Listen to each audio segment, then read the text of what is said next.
नमस्कार दोस्तों। हाजिर हूँ एक और नई कहानी लेकर। आइए सुनते हैं। दीदी, देखो ना, वीरू अंकल आपके दिए हुए नए कुर्ते को पहनने से मना कर रहे हैं और जिद पकड़कर बैठे हैं कि आज रात की पार्टी में केक भी नहीं काटेंगे। अब आप ही इन्हें समझाए।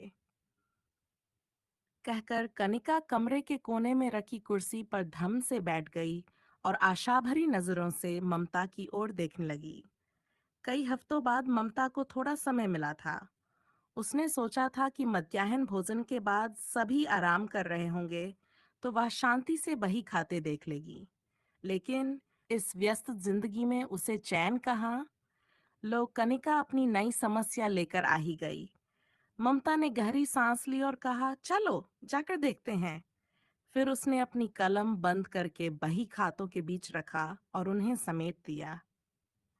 कुर्सी पीछे धकेलकर वह उठ खड़ी हुई और वीरेंद्र के कमरे की ओर चल दी। मध्य 40 की ममता की चाल में, साड़ी लपेटने के ढंग में और आवाज में एक ऐसी गंभीरता थी कि जहां कोई समस्या हो, उसे सुलझाने के लिए हमेशा ममता को ही बुलाया जाता था। जब उसने कमरे का दरवाजा खोला, तो सामने का दृश्य देख उसे हंसी भी आई और चिंता भी हुई। वीरेंद्र मोहन सिन्हा का नया कुर्ता जमीन पर पड़ा था और खुद पलंग पर पैर रखकर पंखे की ओर ताक रहे थे, जैसे अपनी सफाई की रिहर्सल कर रहे हों। ममता के आते ही आसपास के कमरों में हलचल शुरू हो गई।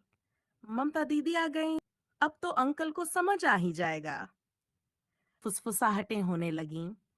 ममता ने जमीन पर पड़े कुर्ते को उठाया और पलंग के पास बैठते हुए बड़े प्यार से उनके कंधे पर हाथ रखा।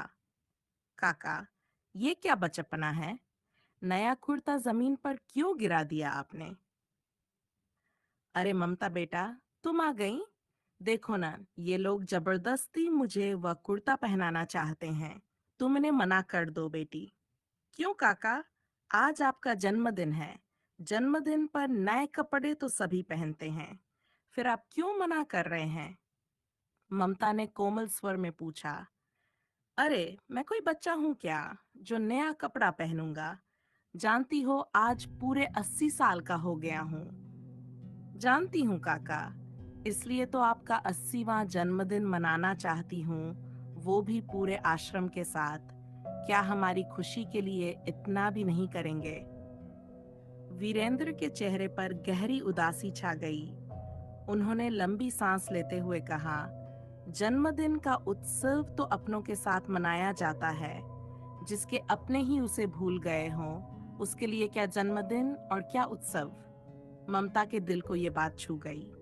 उसने संयत होते हुए कहा, काका, एक तरफ आप मुझे बेटी कहते हैं और दूसरी तरफ पराया समझते हैं। आखिर आपकी दिल की बात आज जुबान पर आ ही गई। अरे बेटा, मेरा वह मतलब नहीं था। तुम ही लोग तो अब मेरा परिवार हो। अगर तुम लोगों ने मुझे यहाँ जगह न दी होती, तो इस बुढ़ापे में मैं कहाँ जाता। कहते हुए उनकी आंखों से आंसू बहने लगे। ममता ने उनका हाथ थामा और धीरे से कहा, छी काका, जन्मदिन के दिन रोया नहीं करते। एक दिन सबके लिए खुशी का हो सकता है ना। प्लीज हमारे लिए तैयार हो जाइए।